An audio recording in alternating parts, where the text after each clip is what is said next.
Y hoy, al día con las finanzas, está con nosotros, como es costumbre ya, varias ocasiones, Manuel Montalvo, quien está con nosotros desde la comunidad Force y otras iniciativas de crecimiento personal.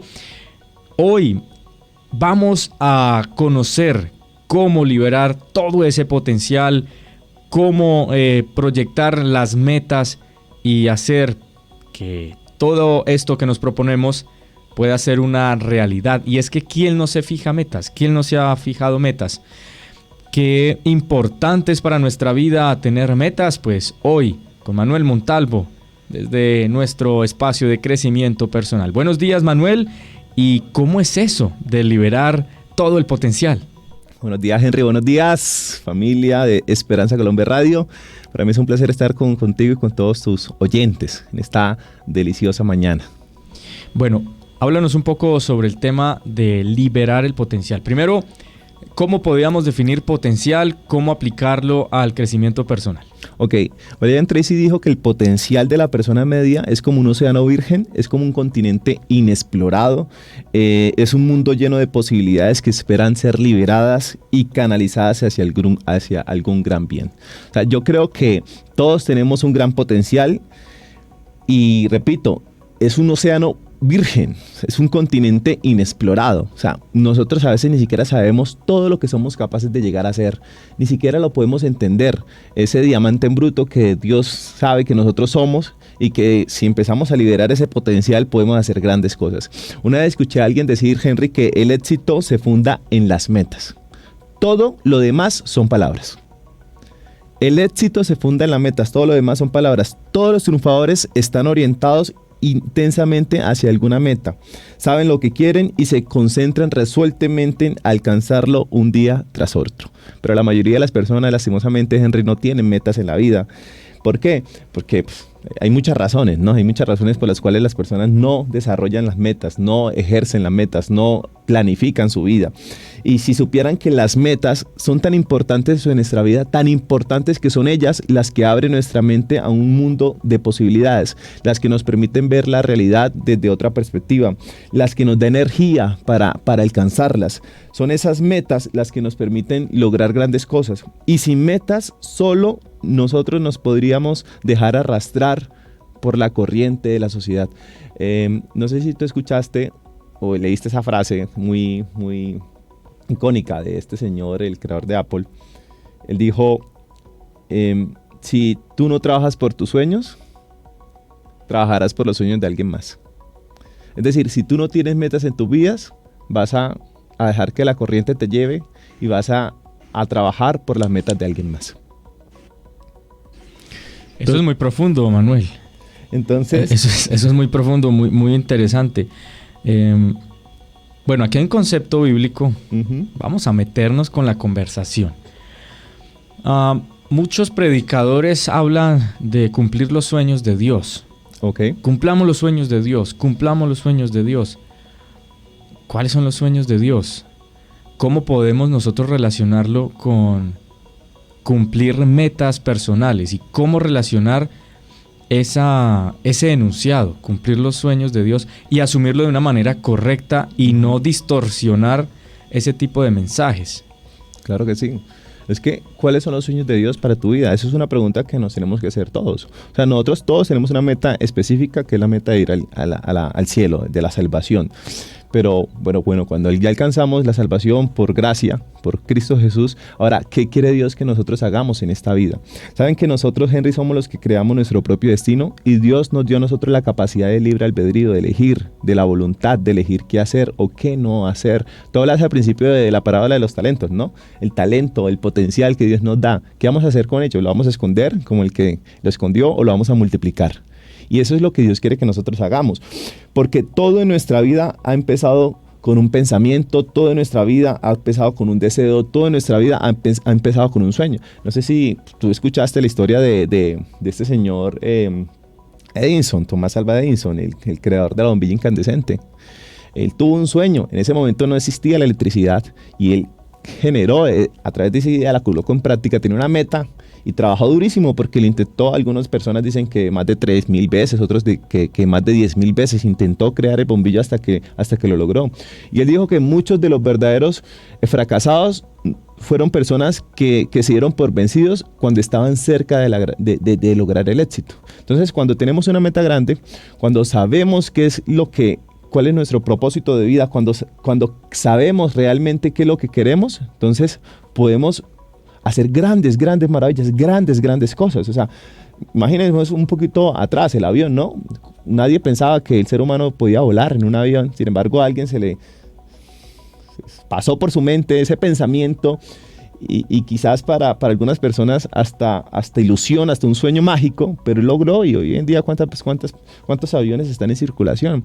Entonces, toda nuestra vida ha empezado con un gran sueño. Pero hay una frase que tiene que ver, hay una ley, Henry, que tiene que ver con la ley de la contemplación. Es decir, te conviertes en lo que piensas la mayor parte del tiempo. Hace poquito estaba escuchando algunas noticias, no sé si tú escuchaste la noticia lastimosamente, de lo que pasó en Estados Unidos. Bueno, lo que pasa lastimosamente muy seguido en Estados Unidos con estos jóvenes que entran a delinquir y a asesinar a muchos jóvenes, a muchos estudiantes en los colegios, en las instituciones educativas. Y yo escuchaba a alguien que hablaba con respecto a eso y decía, bueno, ¿qué pasa? Bueno, lo que me sorprende a mí es que la gente hoy en día no entiende la ley de la contemplación. O sea, entendemos muchas leyes. Hay leyes físicas, por ejemplo, la ley de la gravedad. Todos sabemos que si, por ejemplo, Henry, yo dejo caer el celular, yo suelto el celular, pues obviamente va a caer y no te sorprenderías porque se cayera. ¿Por qué? Porque tú entiendes y sabes que la ley de la gravedad existe.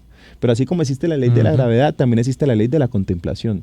¿Qué dice la ley de la contemplación? Que nos convertimos en lo que pensamos la mayor parte del tiempo. Entonces, si un niño crece solamente viendo a través de los videojuegos asesinatos, disparos, maltrato, abuso, pues uno se convierte en lo que contempla. Pues, a mí no me sorprende que los jóvenes hoy en día tengan esa inmoralidad para llegar y asesinar, lastimosamente, porque es lo que contemplan, o sea, es lo que el mundo vende, ¿no? Entonces, te conviertes en lo que piensas la mayor parte del tiempo.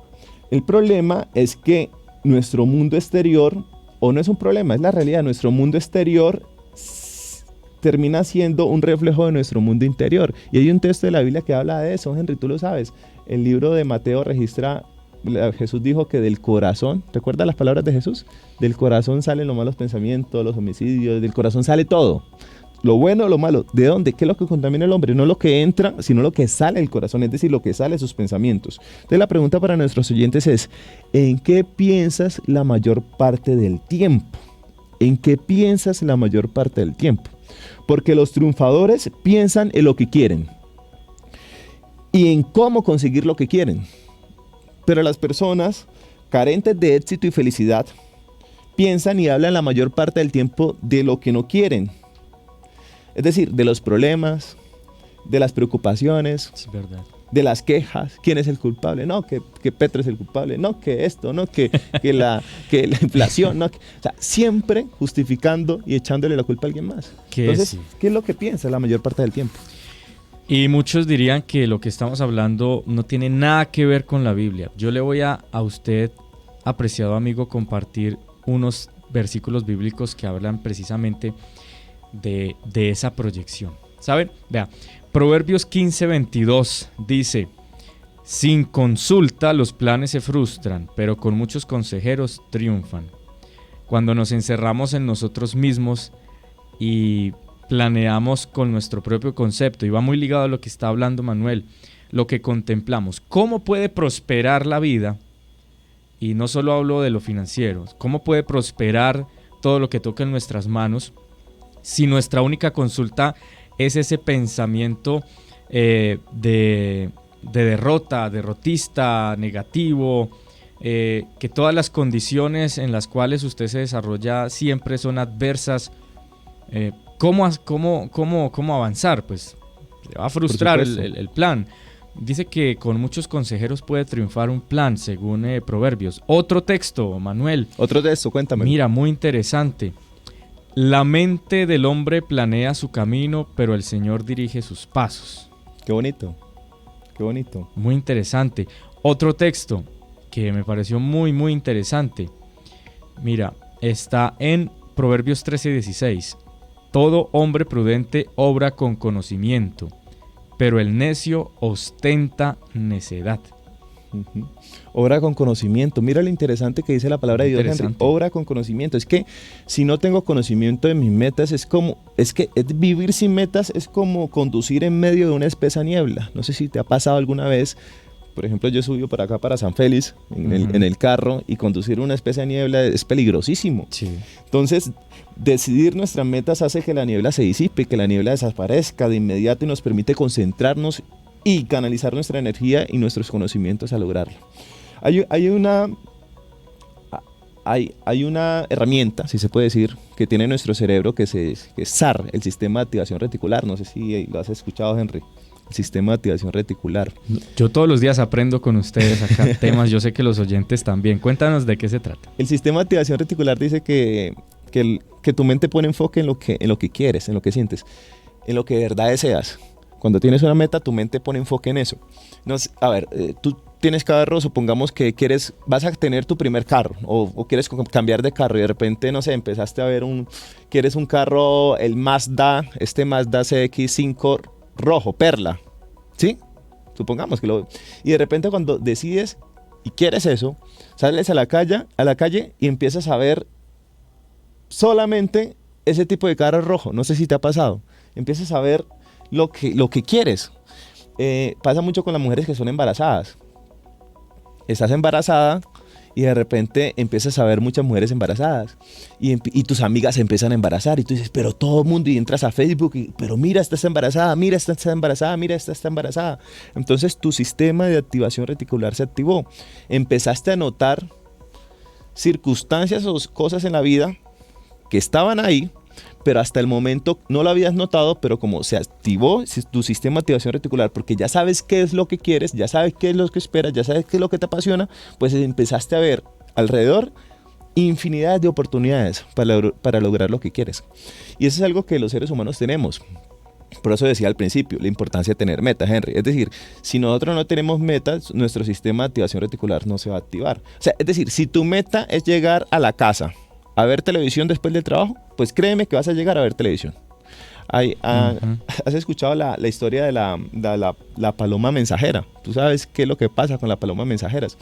La paloma mensajera tiene un radar que les permite llegar al lugar donde ellos conocen, cuando tienen una meta clara, ¿no? Tú puedes coger una paloma mensajera, la colocas en una canasta, ¿no? Donde se guardan las palomas. Tapas un recipiente de palomas. Sí, no sé cómo es que se llama.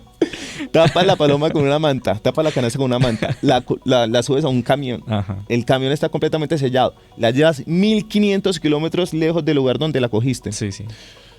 No, esto es real. Suelta la paloma. Esto es real. La paloma sale volando, da 3 vueltas y de repente se dirige directamente hacia el lugar donde fue su punto de partida. Esto es real, no es mito ni fábula. Por supuesto. Las palomas lo hacen. Uh-huh. Tu mente pone enfoque en lo que quieres. ¿Y sabes cuál es la otra criatura en el mundo que puede hacer eso? Somos los seres humanos. Los seres humanos podemos colocar enfoque en lo que queremos y podemos lograr lo que querramos.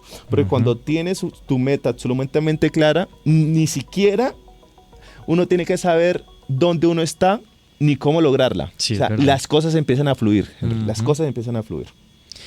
Muy interesante este punto.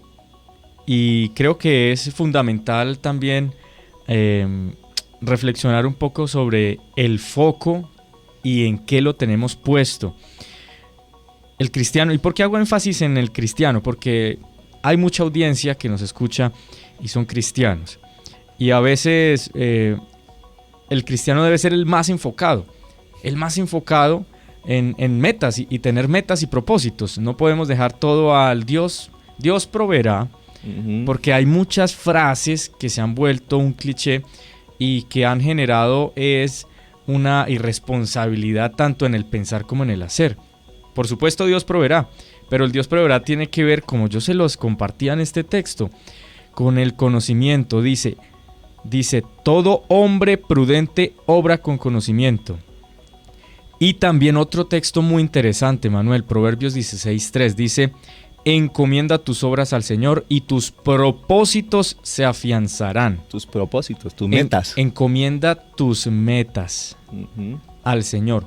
No es, y encomiéndate a Dios y Él hará por ti metas. No encontré ese texto. Créame que lo busqué. No hay forma.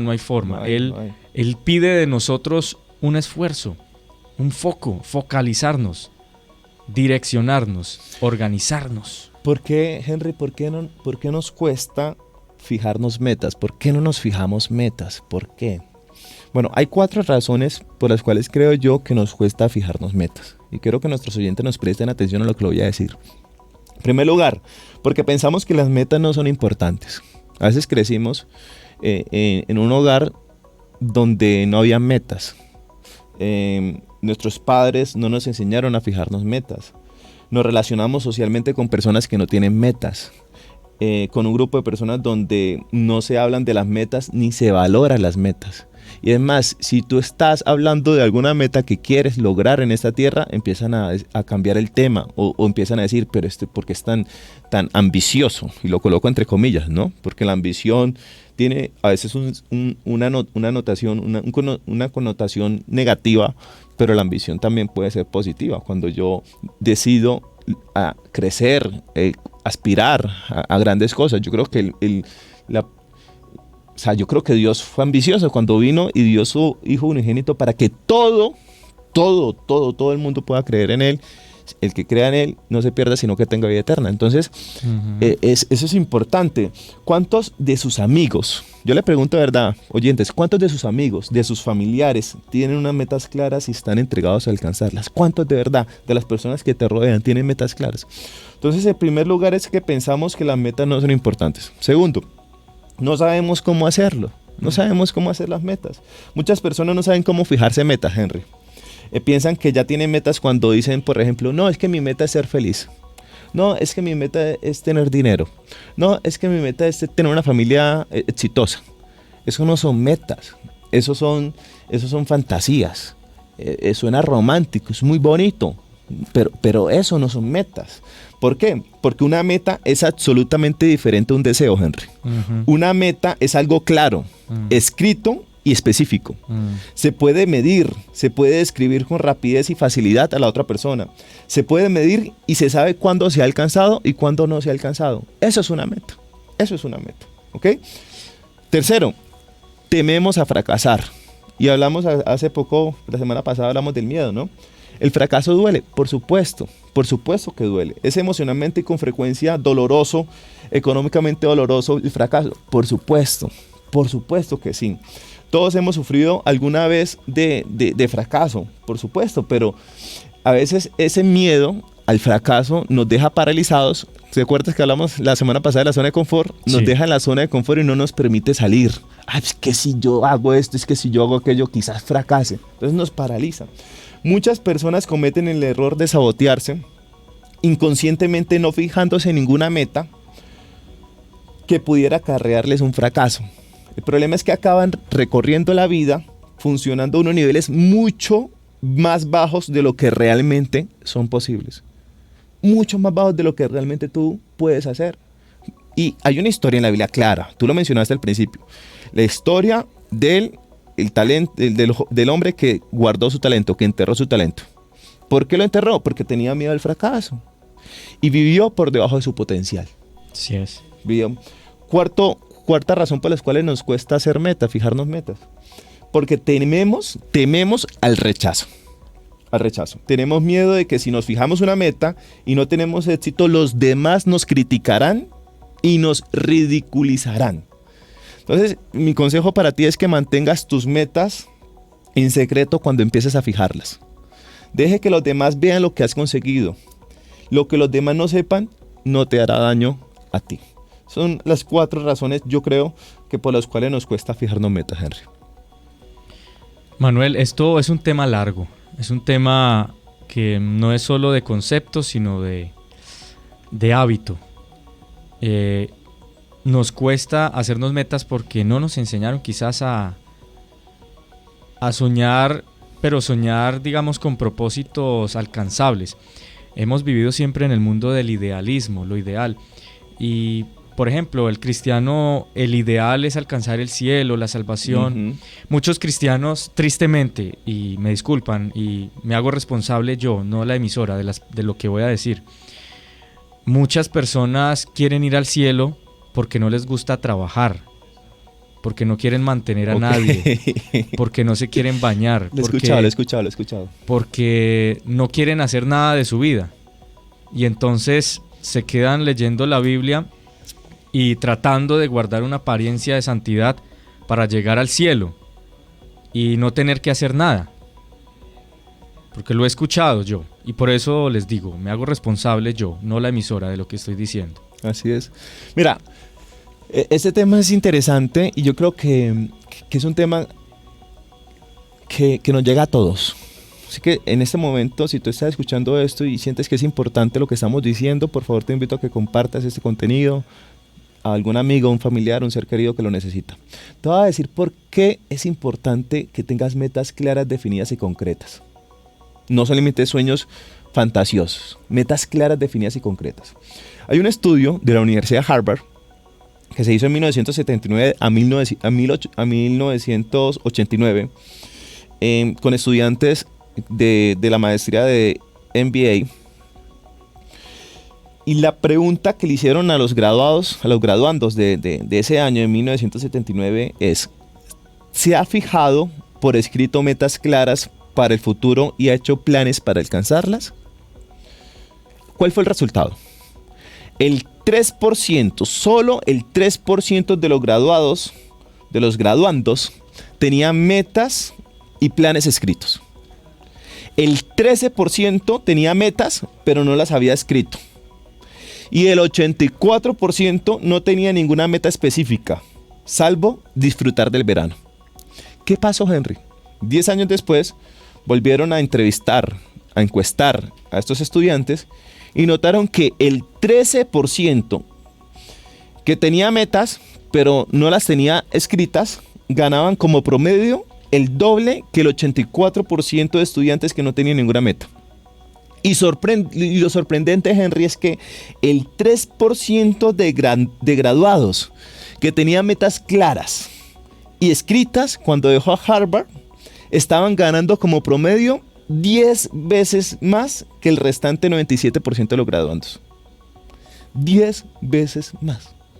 Entonces, cuando yo te pregunto si tienes una meta, ¿cuál libera tu potencial? Es que tienes que empezar. Esto lleva una secuencia, ¿no? El martes pasado hablamos de que te atrevas a soñar, pero no solamente nos podemos quedar en el sueño, tenemos que empezar a organizar nuestras metas, escribir tus metas, porque no hay letreros, no hay mapas, no hay señales. Si tú no tienes metas, es como si estuvieras llegaras a un pueblo de Colombia, donde no hay letreros, donde no hay mapas, donde no hay señales, donde no hay direcciones, y de repente tú tendrías que dirigirte a X lugar, pero no sabes cómo hacerlo.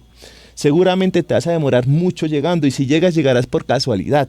Entonces, ¿cuánto cree que tardaría usted en encontrar lo que busca sin planos, sin letreros, sin mapas, sin guías? Y esas son las metas. Porque la felicidad exige metas, Henry. Porque la máxima necesidad de los seres humanos es tener la sensación de sentido y propósito en la vida. Sentido de metas. Las metas nos dan esa sensación de sentido y propósito de vida. Hablamos mucho hoy en día de la generación de cristal. Se habló hace poquito en la radio del suicidio. ¿Por qué? Porque la gente no tiene metas. Ya no tiene propósitos en la vida. Porque a veces se nos olvida que el modelo del éxito en la vida es un modelo de autoservicio. No es un modelo de restaurante servido a la mesa.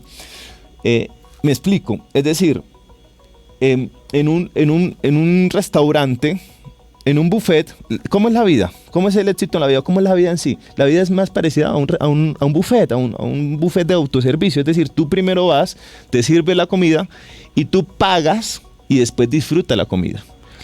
No es como un restaurante, que en el restaurante tú primero comes y después pagas. No, la vida es más parecida a un autoservicio, a un buffet. Primero tienes que pagar, tienes que ir a buscar las cosas, ¿no?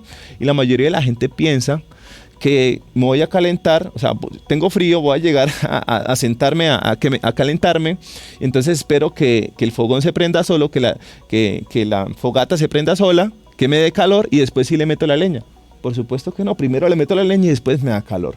Así que las metas nos dan esa sensación de propósito de vida.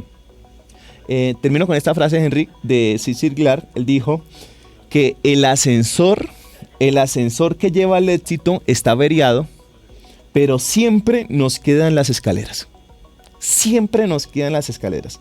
Es decir, para desatar y liberar todo su potencial, debe convertir la fijación de metas en costumbre durante el resto de su vida.